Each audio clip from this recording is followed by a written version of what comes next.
What's up, everyone? Welcome to This Day in Philly Sports History for January 13th, 2023. A couple housekeeping things real quick. We dropped a new Back to the Future last night. Be sure to check that out wherever you get your podcast, Back to the Future with a PH. We did a little NFL playoff preview as well as discussed Howie Roseman's offseason and just kind of thought about what would have happened if he never got out of the closet that Chip Kelly put him in. So be sure to check that one out wherever you get your podcast. The video is also uploaded onto YouTube. A couple Eagles updates. There were some. Josh, I can never say his name the right way. Josh Sweat. I keep wanting to say the sweaty balls from Saturday Night Live, but Josh Sweat was back at practice today, which is a good sign, especially with Robert Quinn. So this is why you play for that bye. Everybody's able to get healthy. So things are looking good for the Eagles. We'll keep it there. Before we get into today's, this day, I wanted to address something I keep seeing on Twitter and just tell everybody to relax.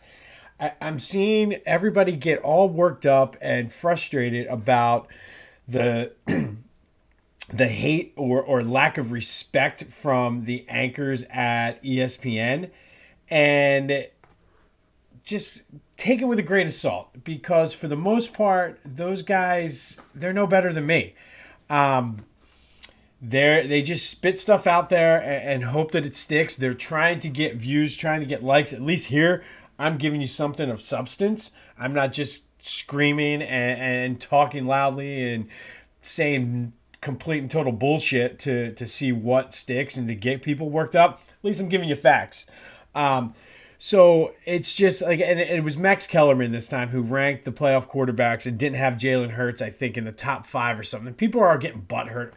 Listen, guys, relax. Max Kellerman, seriously, the little dweeby guy that does boxing, like, just relax. He's no better than anybody. And truthfully, I maybe because he has access to players or ESPN, Disney, Mickey Mouse money, whatever. Listen, I don't know if anybody knew this. I have a journalism degree. So I am just qualification-wise, as far as baseline, I'm just as qualified as Max Kellerman to just get on here and start screaming. Same with Stephen A. Smith. I just don't have the experience. I didn't write for the Inquirer.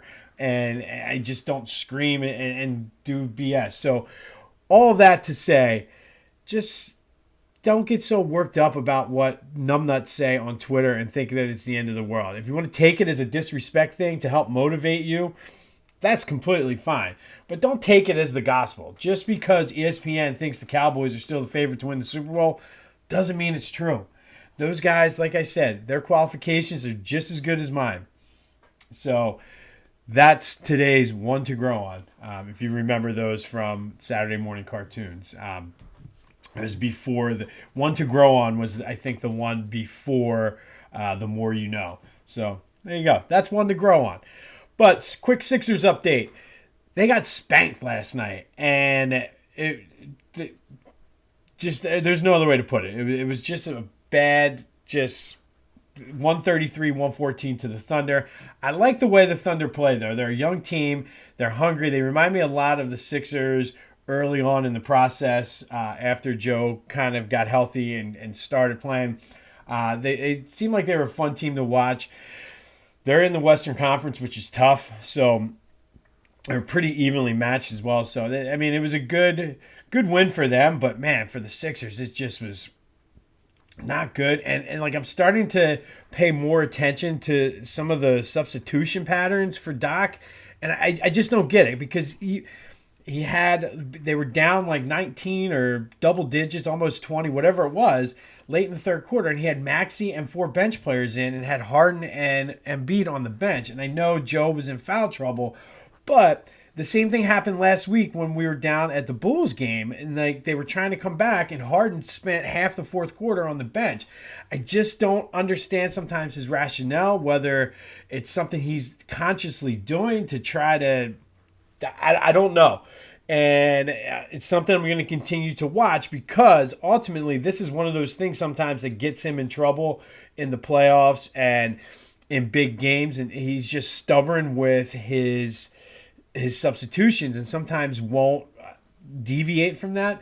So it's something, if you're pay attention to the Sixers game the next time you're watching, and just do it over the course of a few games, and just give me some feedback on that and let me know what you're thinking or what you're seeing. Because to me, I feel like I don't know what he's doing.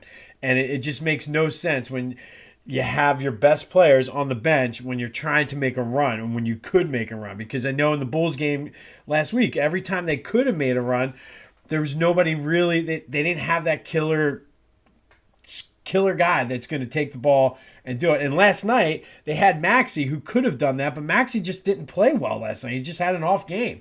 So I don't know. It's something worth watching, and maybe with smoke and mirrors, Doc has gotten himself off the hot seat. Maybe he shouldn't have been. So keep an eye on that. But enough Sixers.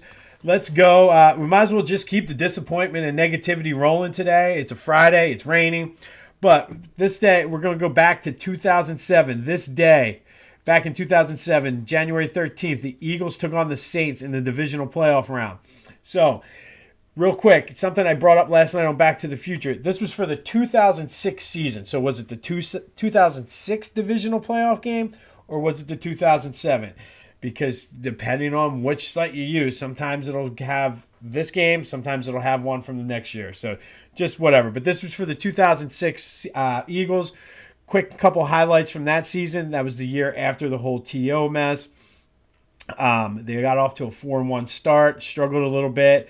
McNabb tore his ACL against the Titans. I remember vividly watching it because it was on the opposite sideline of where we sit. And nobody touched him. He just ran out of bounds, landed awkwardly, tore his ACL.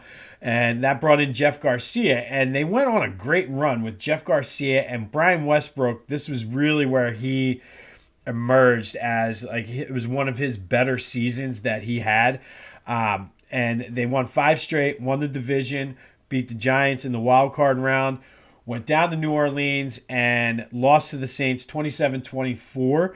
Ironically, it was the second time that season they had gone down to New Orleans and lost 27-24. That was the New Orleans' first year back after being displaced because of Hurricane Katrina. So, like, there was a lot of magic, and they weren't quite there yet. They ended up losing in the NFC Championship game to the Bears that year, but they did go on the next year to win the Super Bowl. But in that game, the Eagles led 14-13 at halftime, and then 21-13 early in the third quarter. You might remember the big story from this game was that vicious hit that Sheldon Brown had on Reggie Bush. I still don't know how, one, Reggie Bush got up and played after that, and two, how you don't win the game after a hit like that on the first drive, and kind of you set the tone and you still weren't able to get over the top with that. But Westbrook ended up with 116 yards, 2 touchdowns. Jeff Garcia did what he did all that season, played decent, 240 yards and a touchdown. It's just the Saints were just the better team that day. And it's interesting because researching for this, it made me start questioning some of the McNabb stuff because I forgot just how injury prone he was. Now, he was able to always battle back, so in that regard, he was tough, but it seemed like he was always getting hurt. He got hurt and he broke his leg the one year. He had the sports hernia. He had the, what was the other thing? I guess the sports hernia was the year with, I don't know. Either way, he had a lot of injuries. He had whatever. So it kind of made me question, and I think there might be a future episode coming up on just McNabb on Back to the Future, and maybe Kevin Coyne, you're going to love this, but maybe I'm wearing the number 5 colored goggles too much. So something I'm going to take a look at here in the next coming weeks. But on this day, back in 2007, on January 13th, Eagles lost to the Saints 27-24 in the divisional round. It's Friday. Enjoy your weekend of football. Don't worry about the big talking heads on ESPN. It's going to be all right. Keep an eye on Doc's rotations. And until next time, I'll see you when I see you.